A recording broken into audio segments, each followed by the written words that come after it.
सबके घर में, सबके परिवार में लेडीज़ है, बेटी है, बीवी है, तो मुझे लगता है कि it comes from human being कि आप एज अ ह्यूमन बीइंग आप किसी की बच्ची को, किसी की बेटी को, किसी की बीवी को आप इतना कैसे जलील कर सकते हैं। तो ये पॉलिटिकल ठीक है, एजेंडा तो आता ही आता है एट द एंड, लेकिन मुझे लगता है कि it comes to when it comes to humanity, तो अगर एक भी बंदा या एक भी पर्सन वहाँ पे ऐसा होता है जो आवाज़ उठाता है इसके खिलाफ, तो वो दोनों ही एक दूसरे को कॉन्ट्राडिक्ट करते रहते हैं और दोनों ही चाहते हैं कि हमारा या तो एक अलग स्टेट बने या हमें कुछ अलग से दर्जा दिया जाए। और ये सिर्फ उन्हीं के समुदाय में नहीं है, आप हिंदू मुस्लिम को देख लीजिए या आप किसी भी कम्युनिटी को देख लीजिए, हर कोई अपने आप को ना एक प्रायोरिटाइज रखना चाहता है। अब वहाँ पे मेजॉरिटी और माइनॉरिटी को लेकर भी चल रहा है कि उन्हें मेजॉरिटी चाहिए का इतना ज़्यादा। अभी जैसे जितना मैंने सुना था, वहाँ पे एक फेक न्यूज़ वायरल हो गई थी कि जो दूसरा समुदाय है उनका कोई एक फ़ोटो ऐसा वायरल कर दिया था कि शायद उनको रेप करके ऐसे प्लास्टिक में फेंका गया ये वो, लेकिन ये फेक था।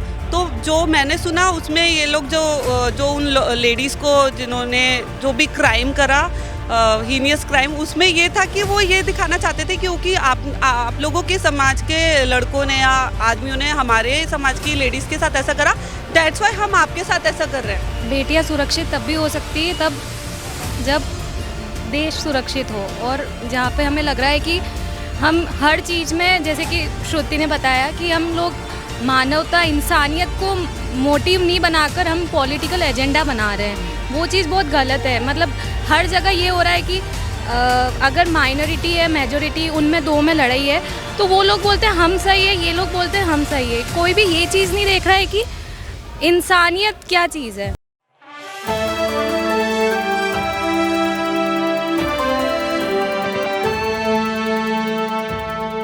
ये देश मेरा, धरा मेरी, गगन मेरा, इसके लिए बलिदान हो जीवन मेरा। ये कविताएं हम पढ़ते हैं, संस्कार और संस्कृति की हम बात करते हैं, लेकिन जब बात महिलाओं की आती है तो कहीं ना कहीं मणिपुर ध्यान आ जाता है कि क्या देश के प्रधानमंत्री नरेंद्र मोदी मणिपुर की ओर नज़र नहीं दे रहे हैं। क्योंकि लगातार देखा जाए तो एन वीरेंद्र सिंह के साथ साथ यहाँ पर गृह मंत्री अमित शाह और देश के प्रधानमंत्री नरेंद्र मोदी तक के इस्तीफे की बात कर दी गई है।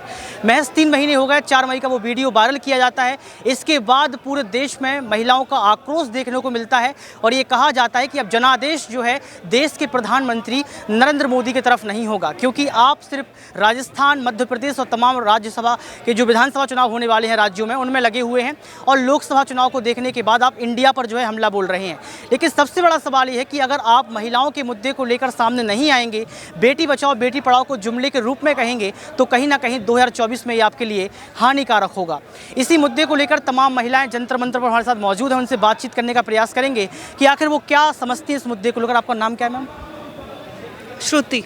श्रुति, वो वीडियो देखा होगा आपने जो 3 मई को हुआ था, लेकिन अभी वायरल किया गया। उस वीडियो को देखने के बाद सरकार शांत है, लगातार प्रोटेस्ट देखने को मिल रहा है, हर एक राज्य में महिलाएं जो है आक्रोशित नज़र आ रही हैं। क्या देख रही हैं उसको, आपको कैसा है यहाँ पर? देखिए, मैंने वो वीडियो अभी तक ऑनेस्टली मैंने देखा नहीं है, लेकिन मैंने सुना है वीडियो के बारे में कि एक बहुत ही हीनियस काइंड ऑफ वीडियो जो कि वायरल हुआ है। तो मैं ये कहूँगी कि मोदी जी या फिर हमें किसी पॉलिटिकल पार्टी पे उंगली उठाने से पहले वहाँ के लोगों के मानसिकता को देखना चाहिए कि सबके घर में, सबके परिवार में लेडीज़ है, बेटी है, बीवी है। तो मुझे लगता है कि it comes from human being कि आप एज अ ह्यूमन बीइंग आप किसी की बच्ची को, किसी की बेटी को, किसी की बीवी को आप इतना कैसे जलील कर सकते हैं। तो ये पॉलिटिकल ठीक है, एजेंडा तो आता ही आता है एट द एंड, लेकिन मुझे लगता है कि it comes to when it comes to humanity, तो अगर एक भी बंदा या एक भी पर्सन वहाँ पे ऐसा होता है जो आवाज़ उठाता है इसके खिलाफ, रादर देन कि हम मोदी जी को या फिर किसी पॉलिटिकल पार्टी को। गठबंधन की सरकार है मणिपुर में। हाँ। देखिए, आप एन वीरेंद्र सिंह भी भाजपा से हैं, देश के प्रधानमंत्री भी जो है केंद्र में हैं। इसके बाद वहाँ मणिपुर की जो बेटियां, उनका यही है कि अगर एन वीरेंद्र सिंह उस समय कुकी समुदाय और जो मैती समुदाय की लड़ाई को खत्म करवा देते तो शायद ये नहीं होता। तो सरकार तो सवाल से ही, जनता सरकार से ही भी पूछे जाएंगे ना? एक्चुअली उनकी लड़ाई शायद ये आज की नहीं है, ये मैंने भी अभी थोड़ा बहुत जो भी मैंने पढ़ा या मैंने सुना है, उनकी लड़ाई काफ़ी टाइम से ही चलती आ रही है। तो वो दोनों ही एक दूसरे को कॉन्ट्राडिक्ट करते रहते हैं और दोनों ही चाहते हैं कि हमारा या तो एक अलग स्टेट बने या हमें कुछ अलग से दर्जा दिया जाए। और ये सिर्फ उन्हीं के समुदाय में नहीं है, आप हिंदू मुस्लिम को देख लीजिए या आप किसी भी कम्युनिटी को देख लीजिए, हर कोई अपने आप को ना एक प्रायोरिटाइज रखना चाहता है। अब वहाँ पे मेजॉरिटी और माइनॉरिटी को लेकर भी चल रहा है कि उन्हें मेजॉरिटी चाहिए, वो माइनॉरिटी का दर्जा चाहते हैं। तो ये सारी चीज़ें मुझे लगता है ठीक है, आप एक डेमोक्रेटिक कंट्री में हैं तो आपको बोलने का या आपको कुछ भी करने का पूरा लगता है कि बेटियां सुरक्षित हैं भारत देश में? क्योंकि हर एक राज्य, बंगाल का देख लीजिए, आप उत्तर प्रदेश में देख लीजिए, हर जगह से रेप की घटनाएं आती रहती हैं, वीडियो आते रहते हैं। इसको आप कैसे देखती हैं? मेरे को ये लगता है कि इसके लिए आपको अपने एक अलग से सोशल एजुकेशन सिस्टम को सही करना चाहिए। और हाँ, ये जो रेप का या ये जो मणिपुर में भी जो क्राइम हुआ है, मुझे लगता है कि लोगों में ह्यूमैनिटी का कहीं ना कहीं या एक अच्छे इंसान का कहीं ना कहीं खात्मा हो रहा है। हम लोग खत्म होने की आप बात कर रहे हैं, मानवता खत्म होने की आप बात कर रही हैं। इस मानवता को जो है कैसे जोड़ा जाए, कैसे खत्म हो रही है मानवता, शर्मसार कैसे हो रही है? शायद अब आज की डेट में हम लोग उस नज़रिए से देख ही नहीं पाते, मतलब लोगों में बदला लेने का इतना ज़्यादा, अभी जैसे जितना मैंने सुना था वहाँ पे एक फेक न्यूज़ वायरल हो गई थी कि जो दूसरा समुदाय है उनका कोई एक फ़ोटो ऐसा वायरल कर दिया था कि शायद उनको रेप करके ऐसे प्लास्टिक में फेंका गया ये वो, लेकिन ये फेक था।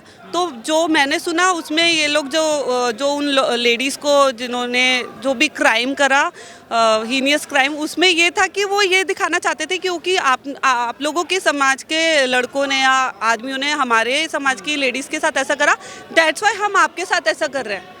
तो ये एक बदला लेने की भावना बहुत ज़्यादा है लोगों में कि अगर तुमने मेरे साथ ऐसा करा तो मैं भी ऐसा करूँगा। लोग आज की डेट में ना शायद फॉरगिवनेस पे ध्यान नहीं दे रहे हैं, लोग बदला लेने पे ध्यान दे रहे हैं। और ये मेरे को लगता है हमें ये एक एजुकेशन सिस्टम चलाना चाहिए कि जहाँ पे लोगों को दिखाया जाए कि टेक्नोलॉजी और ये सब के अलावा भी ना एक ह्यूमैनिटेरियन कॉज भी होता है, जो कि शायद सबसे बड़ा अगर कुछ है तो वो यही है। लेकिन अगर मैं ये बोलूँ कि यहाँ पे एजुकेशन का थोड़ा लैकिंग है तो ये मेरे को लगता है कि ऐसा है कि मानवता शर्मसार है और राजनीति चीख और चिल्ला रही है। मेरा सवाल आपसे ये रहेगा कि क्या सच में बेटियां सुरक्षित हैं देश में? क्योंकि हर एक बेटी की जो है आवाज़ मणिपुर बन चुकी है, बंगाल बन चुकी है, उत्तर प्रदेश और तमाम राज्य बन चुकी है। देखो, बेटियां सुरक्षित तब भी हो सकती है तब जब देश सुरक्षित हो, और जहाँ पे हमें लग रहा है कि हम हर चीज़ में, जैसे कि श्रुति ने बताया कि हम लोग मानवता, इंसानियत को मोटिव नहीं बनाकर हम पॉलिटिकल एजेंडा बना रहे हैं, वो चीज़ बहुत गलत है। मतलब हर जगह ये हो रहा है कि अगर माइनॉरिटी है, मेजॉरिटी, उनमें दो में लड़ाई है तो वो लोग बोलते हैं हम सही है, ये लोग बोलते हैं हम सही है। कोई भी ये चीज़ नहीं देख रहा है कि इंसानियत क्या चीज़ है। लोगों को पहले इंसानियत को समझना चाहिए। राजनीति में इंसानियत है? देखो, राजनीति के बारे में तो भूषण शरण सिंह यहीं पर उनके लिए प्रोटेस्ट चल रहा था, पहलवान खिलाड़ियों को जो है रोते रोते चले गए, गाते गाते चले गए, लेकिन कुछ न्याय नहीं मिला। क्या आपको लगता है कि राजनीति में इंसानियत बची है? देखो, मैं राजनीति के बारे में इतना बोल नहीं पाऊंगी क्योंकि we are actually professionals and हम इन सब चीज़ों से थोड़ा अलग हैं। तो इस चीज़ें में मैं अपना इंसानियत की बात कर रहा हूँ, कॉमन सा सवाल है आपके लिए। देखो, जो चीज़ें अभी हो रही है उससे ऐसा लगता है कि राजनीतिक जो भी पॉलिटिशियंस ये है, इन्हें थोड़ा और एक्टिव होना चाहिए और लोगों की बात को सुन के उनका कोई ना कोई सॉल्यूशन निकालना चाहिए। मैं यही बोलना चाहूँगी। यानी कि शोषण की पोषण की बात लगातार जो चल रही है, उस बीच बेटियों का यही कहना है कि राजनीति का जो स्तर है वो कहीं ना कहीं उसमें सुधार आना चाहिए। प्रधानमंत्री या तमाम जो नेता हैं उनको बेटियों को लेकर सुनना चाहिए, उनकी आवाज़ को सुनना चाहिए और न्याय मिलना चाहिए। आज के लिए सिर्फ इतना ही। कैमरामैन सुमित के साथ ऋतिक सविता।